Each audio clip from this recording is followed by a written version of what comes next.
let's go into Premier League predictions. The Premier League season is back. Can you believe it? Get around it. Get around it. The Premier League's back. How good. How good. So, I'll give my predictions very briefly. I'm not going to speak on every team. I'm not going to do this whole what bullshit I did last year where I sat here for an hour and a half speaking about Bournemouth's formation, speaking about the players that Fulham brought in. As much as I love doing that, and there will be a time and place where I nerd the fuck out and speak about the asymmetrical midfield diamond that Bournemouth implemented away against Sheffield United on Boxing Day, because that's something I'll probably do. Let's go superficial look. I've got my predictions up. I've got my ladder predictions up. So I will show it up for people on YouTube, they can see it, and then I'll obviously explain it all out for people on audio, and I'll give a brief kind of synopsis of my list. So, without further ado, those watching on YouTube, here is my Premier League predictions. And for those on audio, I shall tell you now. From 20th to 1st. In the three relegation spots, I've got Sheffield United, Luton Town, and Nottingham Forest. In 17th to 11th, I've got Everton, Wolves, Bournemouth, West Ham, Fulham, Crystal Palace, and Brentford. 10th to 7th, 10th to 7th, I've got Burnley, Brighton, Aston Villa, Newcastle. 6th to 6 and 5, I've got Chelsea in 6th, Tottenham in 5th. I've got Arsenal in 4th, Manchester United in 3rd, Liverpool in 2nd, and Manchester City in top. Give a quick reasoning for brackets, I should say. So, I think... So,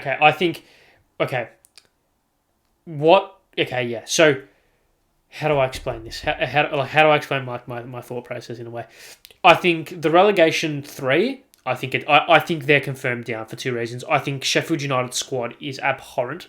That Sheffield United squad is absolutely abhorrent. Like, with all due respect, because I really like Sheffield United. I liked what they did under Chris Wilder back a couple of seasons ago. But if we bring up their squad, and this is the squad that's on FOTMob, so forgive me if there's any kind of players that aren't here or are here. When we look at their team, their goalkeepers don't inspire me at all. Their defenders are very similar to what they've had the last time they went down. Egan, Bogle, Basham, Baldock. Doesn't really fill me with a lot. Their midfield, Berg, Norwood, and Fleck. That's it. And Koulibaly and a player who I don't know. And then their forwards are McBurney, Brewster. And they're the only ones that I know. I know just because I don't know them doesn't mean that they're bad, but it doesn't fill me with a lot of confidence. Sheffield United down. Luton, similar vein. I think they're down. I don't think their squad's up to it. I think they've reinforced enough. Forest, I really like what they did last year. I'm really happy they stuck by Steve Cooper, but I just feel like it's a bridge too far. I feel like second season syndrome will hit. The lack of good investment. They've invested, not well though. The lack of good investment will come back to bite them, and yeah, it's going to be really interesting. It's going to be really interesting to see how they go from here. I've got Everton. I've got Everton in 16th. In 17th, sorry. I've got Everton in 17th. And Everton are so weird because under Sean Dyche, one or two things could happen. Sean Dyche could do what he did with Burnley that one season and just catapult Everton back to the top 7, top 8. And all of a sudden, the relegation fodder years, it seems like a decade ago. Or they could just linger back around that relegation scrap and do what Sunderland did for quite a while ago, where they just survived, and then they crashed and burned and finished really low down and got relegated and weren't able to recover. I don't think Everton will go down, but I don't think their season's going to be any good. I don't think they've invested well. I don't think the overall atmosphere around the club is suited to a team that, with their backs against the wall, needs a good, consistent game style and fluid, or good, consistent game style that gets some results. I like Sean Dyche. I don't see them going down, but it's going to be tight. Like, it's going to be last day things. Like, it's going to be like the last couple of years where they survive just by the absolute skin of their teeth. That's what I think anyway. Wolves, anyway, moving on. 16th, Wolves, Bournemouth and West Ham, I think all fit in the same category of them just being average. I like Bournemouth's team. I like the reinvestment that they've got, and I think their new manager will come in and do well. I don't know a lot about him at all, so I'm not going to pretend I do, but I think their investment's going to... I just think they'll be fine. I think they'll be fine.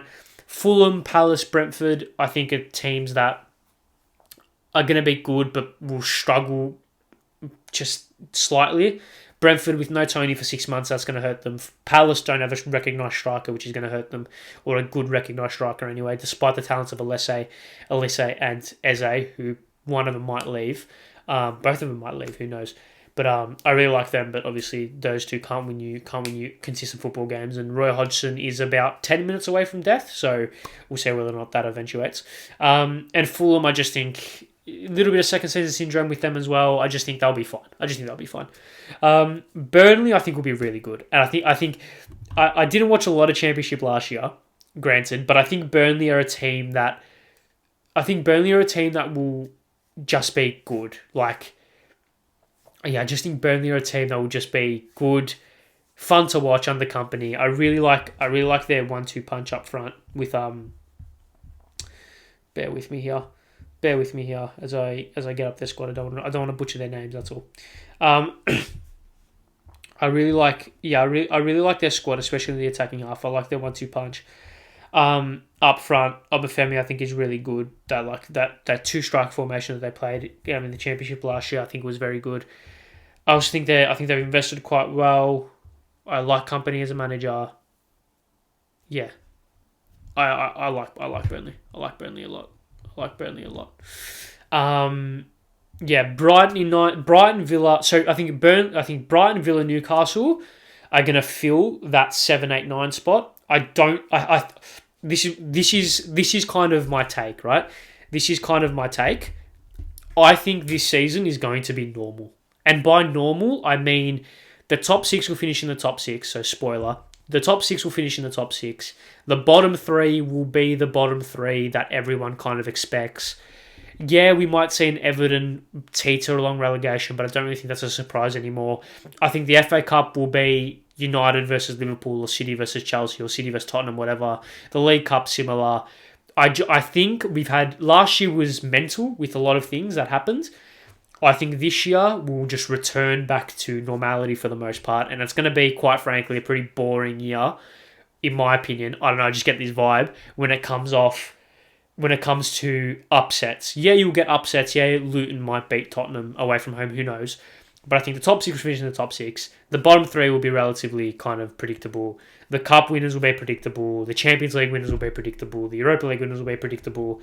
And I think it's going to be a season where everything just kind of returns back to what it's expected to happen. So that's why I think Bournemouth... Oh, that's why I think Villa... That's why I think... Sorry, where am I going here? Here am I going? That's why I think Brighton, Villa and Newcastle will fill that 7, 8, 9 range, because I think they are the best of the rest. I think they definitely have the capability of pushing up into that top 6 and finishing the top 4.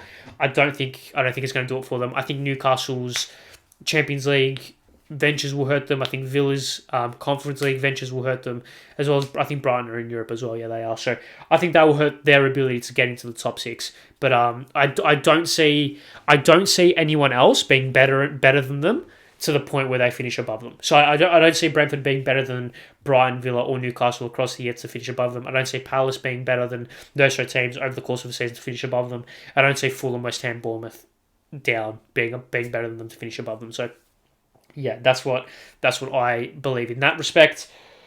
When we go to the top 6, this is what I mean by when I think it's going to be a pretty predictable season. I think the top 6 are going to be... The top 6 is going to be normal, and I've got reasoning behind all of my placings, right? Chelsea are going to finish 6th because it's going to take a year for Poch to implement his game style. We have quite a injury-riddled team. Our midfield's not good enough as it stands, and I feel like it's going to take a while. We might have a good cup run. We might do well in the FA Cup, But I don't see us finishing. I don't see us cracking into the top four. But to be blatantly honest, I don't see Chelsea finishing in the top four. I don't see the team being good enough consistently, right? Across the year. Spurs will finish fifth because I really like Ange Postecoglou, but I don't. I really like Ange Postecoglou, but I don't see the squad being good enough for him to get the best for the squad to get the best out of Ange. I think it's going to be the squad at fault, not Ange. Arsenal will finish fourth because Champions League football. Don't think their squad's good enough. I don't think they've got to recognize. I don't think their striker position's good enough. Jesus isn't a 25 goal a year striker. Havertz isn't a 25 goal a year striker. And if you want to be good in the league and in the cup or in continental competitions, you need a 25 goal plus striker or per season striker, and I don't think Jesus or Havertz are that. I really like Timber as a signing, but I don't think the defense was the issue last year. I think their attack was. So I like Martinelli and Saka, but I just don't think it's going to be enough. United will finish third. I really like Ten Hag. I think Ten Hag's building. I think Ten Hag is just building. There's still a couple of gaps in that squad. There's still a couple of areas where I think that squad can improve, but I think it's exceptional. Like I think that what they're building is exceptional. So I think it's just going to be where they finished fourth last year. Fourth last year, was it? Was it fourth? Or did they finish third? Do I have them stagnating? Gee, I've forgotten the league table already. It's only taken 3 weeks. Yeah, so they finished third last year, but I think it's going to be an improvement. I think they're going to be far more consistent. You're not going to see United lose 7-0 to Liverpool. You're not going to see United lose 4-0 to Brentford.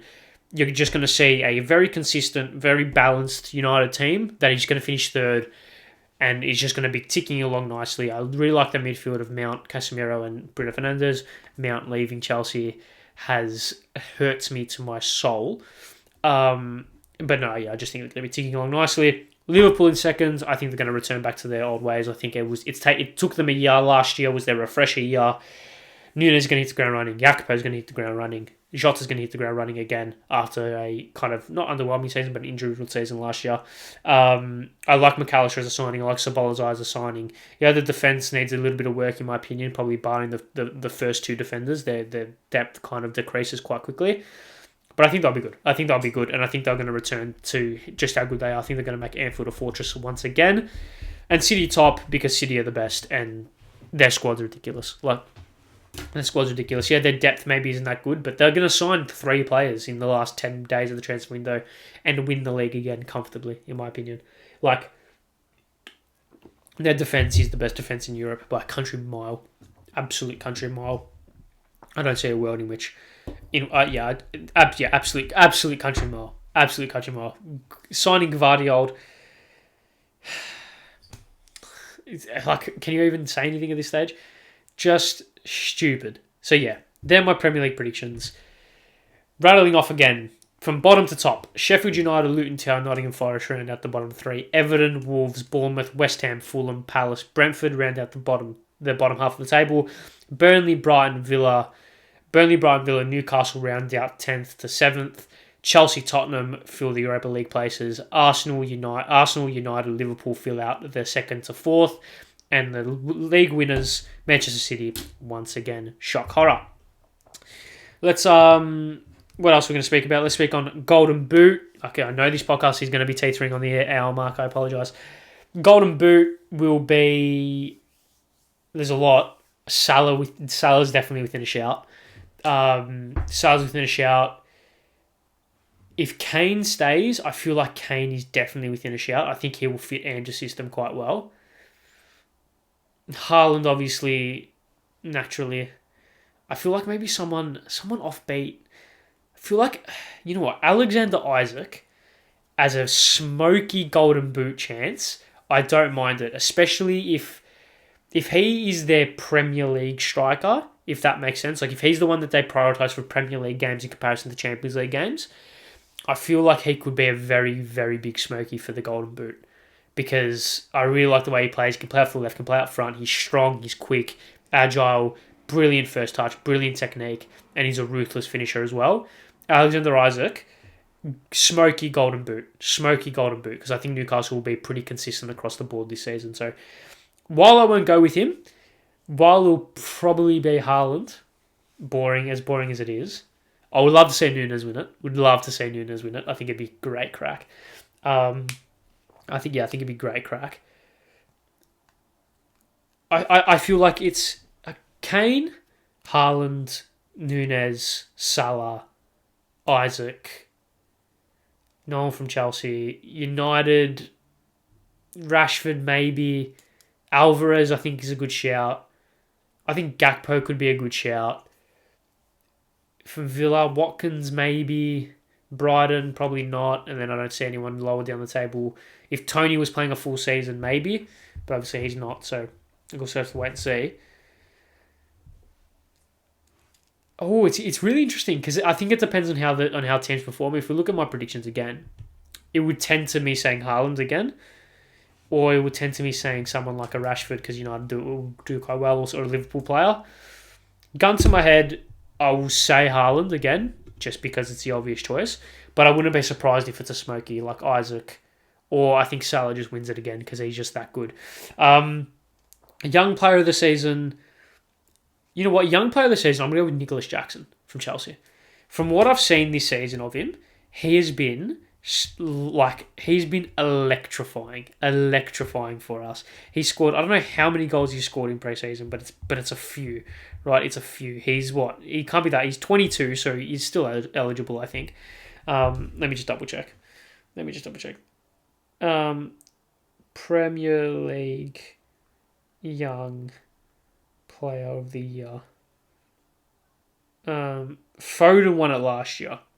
Foden won it last year. And Foden's 23. Yeah. Jackson can win it. So for young player of the year, I reckon Nicholas Jackson is within a big shout. He has been electrifying for Chelsea in the pre-season. He's a player that has a big mantle to fill, considering that Chelsea don't really have any other recognised number 9s apart from him. Yeah, I just think he's been superb so far in pre-season. And I feel like he's a little bit of a smoky. Definitely a little bit of a smoky. Everyone will go to the obvious choices.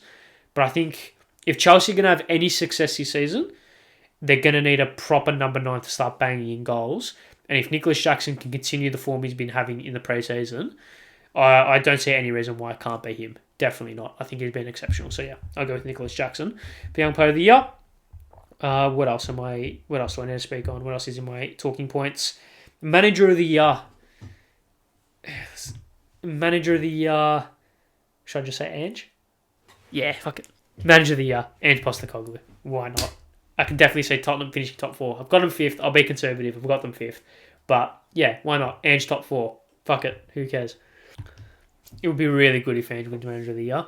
Maybe if Tottenham... Tottenham finish 5th. Actually, no, because then he'll be bottlers, and then he'll be... I was going to say Tottenham finish 5th, and then the League Cup and FA Cup final losses. But then he'll be tarnished with that being a bottler brush, and I really don't want that for him. So, yeah, Ange Manager of the Year. Why not?